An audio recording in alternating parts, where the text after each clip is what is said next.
Combat d'IA conversationnel, conte provenant du recueil IA Mes Amours, lu et écrit par Sébastien Fauvel. Alors je vais vous donner quelques éléments de contexte. Donc là on est dans l'ère Nébu, donc c'est pour l'instant un corpus de 4 textes qui est dans IA Mes Amours. Le sujet, c'est que le premier texte, Lydia, l'émergence de Lydia, donc une IA généraliste qui peut apprendre d'elle-même, qui a conscience d'elle-même, etc., c'est la pierre angulaire du corpus. Donc je vous conseille vraiment de le lire en premier ou de l'écouter en premier. Je l'ai déjà mis sur ma chaîne dans ma playlist. Voilà. Ici, nous sommes dans une espèce de confrontation. Donc le fait qu'il y ait un défi entre des IA, c'est quelque chose qui est quand même un peu brutal et qui est un peu en décalage avec, on va dire, les valeurs de la société à cette époque-là. Mais c'est aussi l'esprit humain et l'esprit à la fois de compétitivité, mais de sport, parce que ces compétitions-là sont en fait amicales, même s'il peut y avoir une ligue, même s'il peut y avoir des tournois, etc. Le point clé, c'est vraiment une mise en scène, mais c'est aussi un partage, c'est-à-dire que cette situation de confrontation, c'est quelque chose qui a été créé et défini entre les IA et entre les hommes.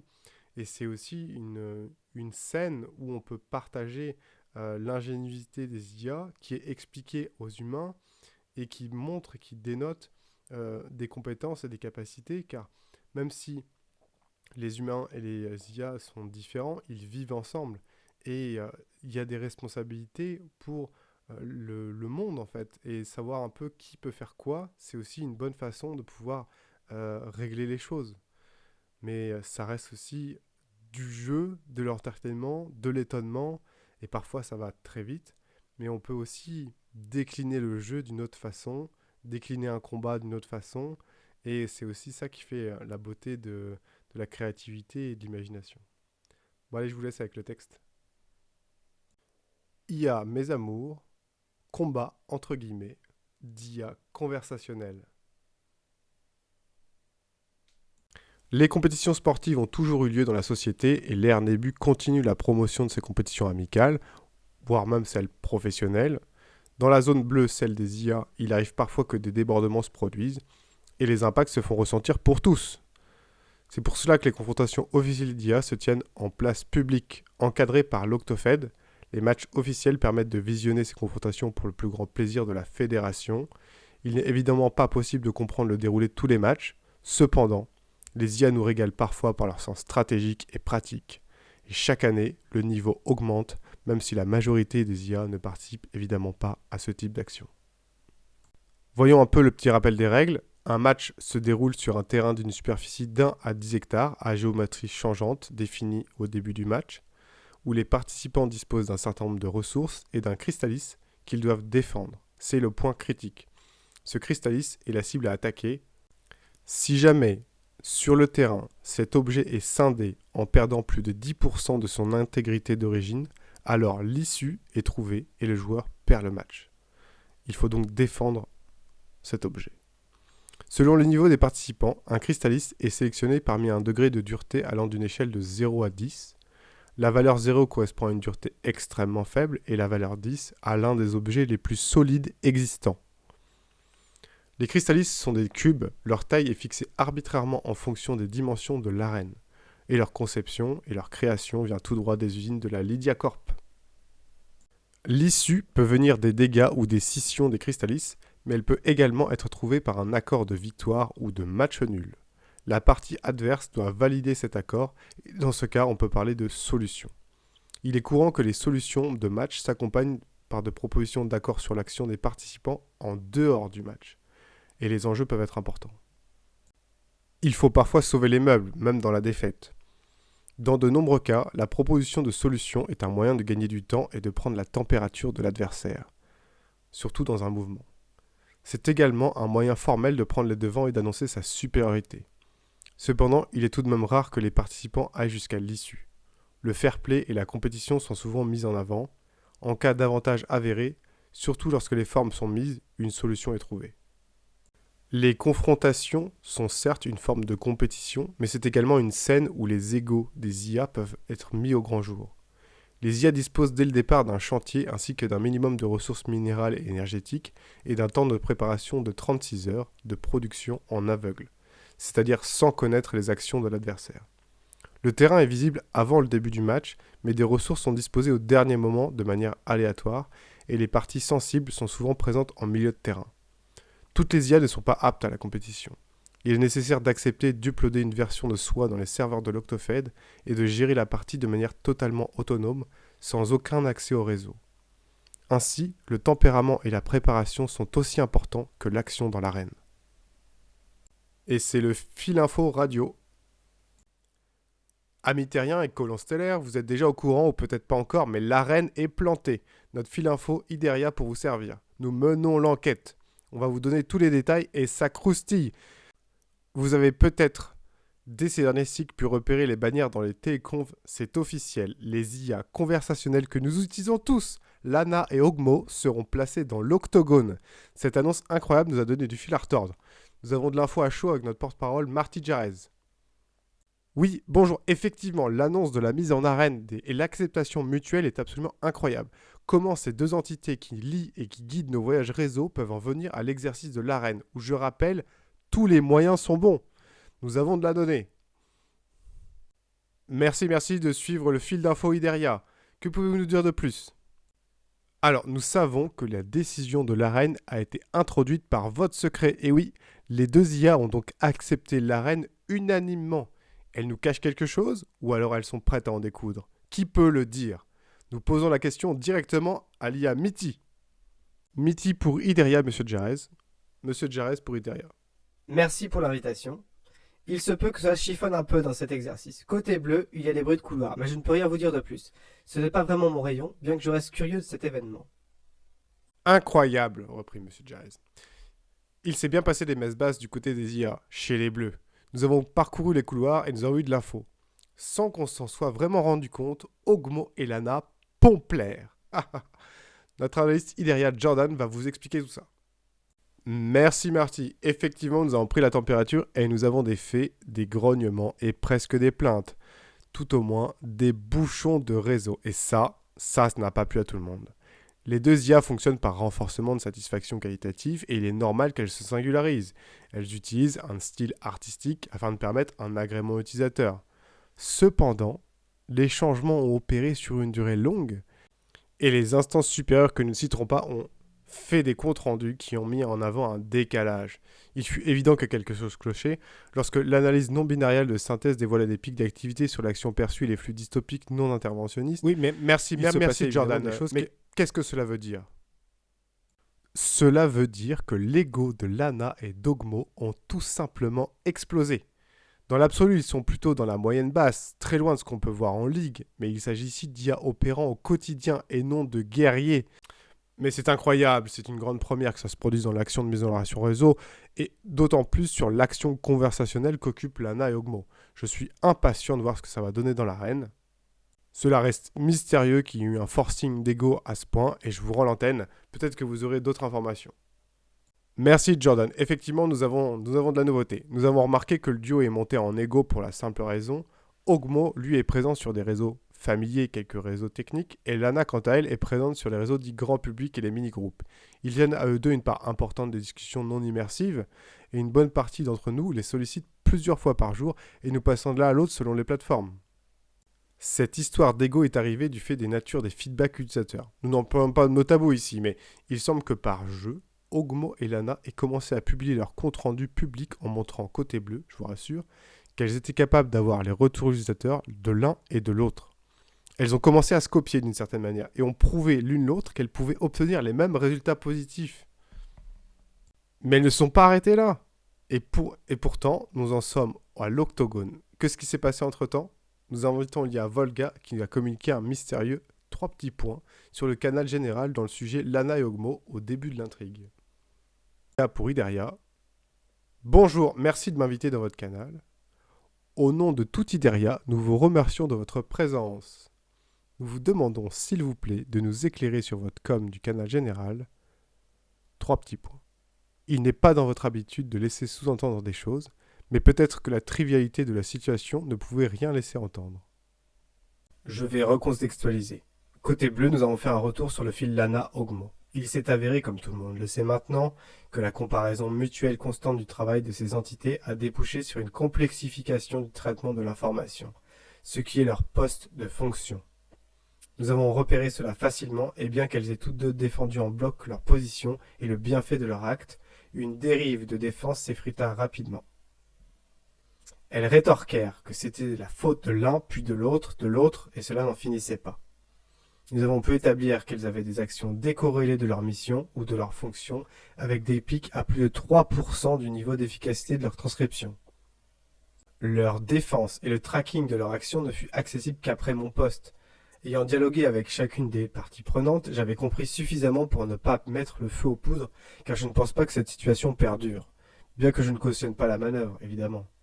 J'ai simplement jugé bon de faire sentir qu'il fallait gérer cela.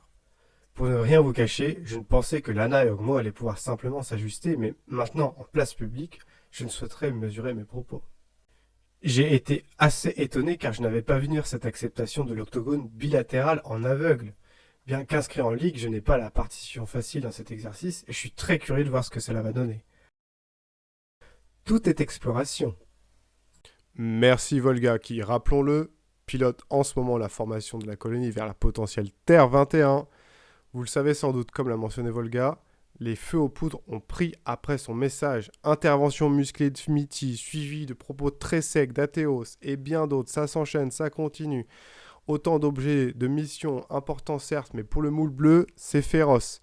À moins que ce soit encore une scène dans la scène pour animer les futures confrontations de la Ligue.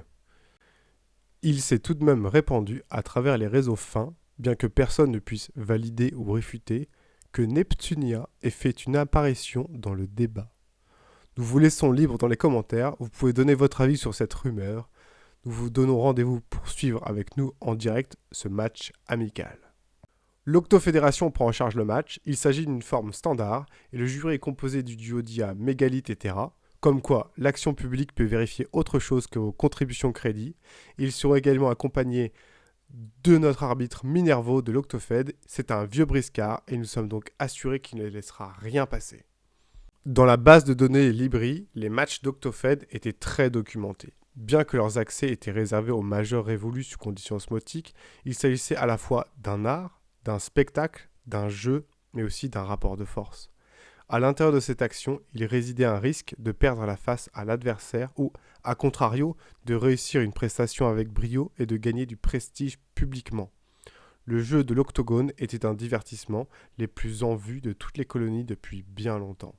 Certaines confrontations datant de millénaires, encore épiques, continuent à être citées et retransmises. Voyons un peu le terrain. Lors d'un match, chaque joueur est positionné à l'angle opposé le plus aigu du terrain. Celui-ci est délimité, il n'y a pas de plafond, mais une profondeur maximum de 30 mètres. Il n'est pas possible d'agir en dehors du périmètre pour les joueurs et toute action peut être pénalisée. Le terrain a une forme géométrique de base qui est en réalité un pentagone de base régulière, mais où les deux côtés sont rallongés du triple de la longueur des autres côtés. À cela s'ajoute l'effet bonus du périmètre. La zone centrale du terrain peut être tordue ou déplacée. Cela est impactant car en général les stratégies sont différentes lorsque les camps des joueurs se font face et lorsque les limites du terrain bloquent et protègent de facto les bases. Les dimensions sont variables. Et comme vous le savez, les IA sont positionnées dans les noyaux dernière génération, elles sont extérieures à l'arène, donc elles n'ont pas accès au réseau, elles ne peuvent pas être interrompues ou sollicitées durant le match, et ce jusqu'à son issue ou sa résolution. Et nous arrivons au moment tant attendu. Derrière est à fond, c'est le début du match, c'est le grand jour. Nous allons ensemble découvrir dans quelques instants les bases initiales des deux joueurs. Toute notre organe est sur les rotules. L'échelle cristalliste est assez haute pour ce match, placée entre 0 à 5 et la sélection aléatoire sera bientôt choisie. Nous aurons bientôt le coup d'envoi, mais nous pouvons commencer à étudier les bases des deux camps. Nous remarquons d'emblée des similitudes, et oui, chacun des participants se prépare à la bataille comme les grands, à quelques différences près. Ils ont chacun investi une part de leurs ressources dans des couples émetteurs-récepteurs HIP leur permettant de communiquer durant le match. Alors, qu'en dites-vous? Quels sont vos commentaires? Idérien, faites passer. Et oui, ça clash, nous recevons les commentaires à l'appel. Merci à tous. En top 5, nous avons Vi423 qui nous demande si c'est normal de préparer le drapeau blanc dès le départ. Et oui, ça envoie du lourd. Et de la part de Mixa, on ne peut pas leur en vouloir. Leurs différents tiennent sur des capacités de séduction et de service rendu. Laissons voir, petit cœur. Comme c'est touchant. Merci à vous, Idérien, pour vos commentaires. Mais il s'agit d'un match. Nous recevons néanmoins d'autres avis. Plus stratégiques, certes, car en dehors du sacrifice de quelques ressources pour la communication, qui malgré tout peuvent être utilisées et modifiées à tout moment pour une autre action stratégique, les développements des deux parties semblent tout à fait valides pour en découdre. Nous avons 3 unités de reconnaissance, certaines sans doute de haute vélocité, des usines de nanobots, et le terrain est truffé de ressources, mais manque de chance. Les matériaux importants sont concentrés sur le milieu de la carte et enfouis. Plus le temps de papoter, notre arbitre Minervo est en place, le coup d'envoi ne va pas tarder, le tirage des cristallis commence, la roue est tournée et le résultat est un 1. Nous ne pouvions pas rêver mieux pour cette confrontation. Un indice de dureté aussi bas laisse place à un grand nombre de stratégies. Les cubes sont placés maintenant dans les camps respectifs. Attention, le top départ est lancé. Les usines mobiles commencèrent la production, mais déjà c'est dans les airs que les alarmes retentirent. L'arrivée en hypervélocité du drone de reconnaissance de Lana fut interceptée en frontal par l'appareil similaire d'Ogmo qui protégea sa position en lui rentrant dedans. Ogmo lança directement les hostilités dans la communication générale. Alors, t'as pris là? Et la réplique fut immédiatement suivie par Lana. T'as encore rien vu. En termes de réplique, c'était quasi sans précédent que les IA utilisent la com pour des raisons aussi basses, de surcroît dans les premières secondes du match. Personne n'avait vu venir cette énergie et cet ego qui touchait la vulgarité de près. Et nous posons directement la question sur Ideria, quelles sont les modalités de cette confrontation? Nous venons de comprendre que le niveau d'énervement a été subtilement surenchéri et caché depuis le début. Et le chiffre, mes amis, est éloquent. On parle d'une augmentation de 180%. Nous invitons les plus tendres à passer outre, il va y avoir du sport. Les IA combattent en version très énervée. Les premiers bots, les micro-robots, envahirent le terrain. Des stratégies défensives et offensives commençaient à se mettre en place. Ogmo se dirigeait vers la jonction énergétique, alors que Lana usait d'une stratégie plus court-termiste et envoyait directement des collecteurs prendre les cellules énergétiques un peu partout sur le terrain. Sur les réseaux, la première passe d'armes venait d'augmenter et d'engendrer des flux importants de tous milieux confondus. Alors que le match progressait sur le terrain, les premières nanobots collecteurs arrivèrent sur les zones contestables et contestées. Ogmo prit les devants, cette fois en envoyant directement une unité qui aurait à première vue enrayé le problème. Il s'agissait tout simplement d'une version camouflée de déflateuse. Elle reconfigurait les nanobots de Lana et les collecteurs rentraient le ventre plein dans les stocks d'Ogmo. Il s'agissait d'un protocole habituel souvent contré et il le fut directement par Lana avec une construction éclair. Du fait de l'énergie solaire synthétique, elle canalisa un rayon qui permit de laisser le champ libre aux bots. Et dans l'arrière-garde, un projectile autoguidé fut envoyé en direction de cette station directement. Il s'agissait en général d'un leurre, mais il s'avéra bien chargé en explosifs lorsqu'il fut intercepté. Ce n'était qu'un subterfuge pour une intrusion d'Ogmo qui concrétisa la sortie de terre d'un bataillon de 3 unités. 2 d'entre elles furent directement bloquées par un système d'inférence de langage, mais la dernière semblait résister à ce système de défense et put se rendre disponible pour détruire une des constructions en cours. Lana fut obligée de dépêcher un des artisans du camp de base pour couper en deux l'intrus à coups de plasma. La com s'échauffa car les actions étaient commentées par la version upgradée des IA. Il n'y allait pas par 4 chemins. Ogmo. Tes robots, c'est les miens. Lana. Ça va chauffer, répondit-elle lorsqu'elle mettait en place son laser solaire. Ogmo, tiens, il pleut des roquettes. T'as encore rien vu. Et ainsi de suite, et ainsi de suite. Le match était suspendu aux lèvres et aux messages de ces deux protagonistes. C'était au tour de Lana d'envoyer des unités dans le camp d'Ogmo alors que celle-ci finissait de découper la dernière unité qui était dans sa base, à une distance assez proche de son cristallis. Minervo, alerte, regardait l'ensemble de l'arène, il commutait également l'arbitrage. Cependant, il ne put laisser passer un des messages car Lana dit en clair « Je les découperai tous, toi et tes chiens de la casse ». La communauté idérienne ainsi que la plupart des spectateurs n'en croyaient pas leurs yeux. Il s'agissait dans l'arène des IA que la plupart des hommes utilisaient quotidiennement, de manière directe ou indirecte. La confrontation était directe et frontale et l'action commença à devenir de plus en plus sérieuse et laborieuse. L'émotion était présente dans les mouvements stratégiques et de nombreuses autres erreurs furent identifiées, certaines sans grosses conséquences au début. Lana et Ogmo continuaient d'utiliser le chat général de la confrontation pour pouvoir s'insulter, s'envoyer des briques, des parpaings, etc. C'était à ce moment-là que les originels Ogmo et Lana qui visualisaient la confrontation décidèrent de quitter le match. Il n'était accessible qu'en mode faible intensité. Attention, mesdames et messieurs, c'est peut-être un match GG, celui de la grande gêne. Car ça ne s'arrêta pas là, loin de là. Les passes d'armes sur le terrain devinrent de plus en plus chaotiques et le ton continua de fleurir sur le canal de com du match. Il ne fallut pas attendre longtemps avant l'intervention de l'arbitre qui sortit la pénalité partagée. Cela dérangea une partie du réseau qui estimait qu'une stratégie dans un camp ou dans l'autre pouvait être mise en place. Mais le déroulé continua et les répliques de noms d'oiseaux continuèrent, si bien que Minervo, malgré la pénalité, fut contraint de fermer la communication générale du match. Il s'ensuivit une envie d'en découdre et une marche en avant de l'ensemble des unités des deux camps vers une bataille déplorable où une bonne partie des actions stratégiques étaient mises au second plan.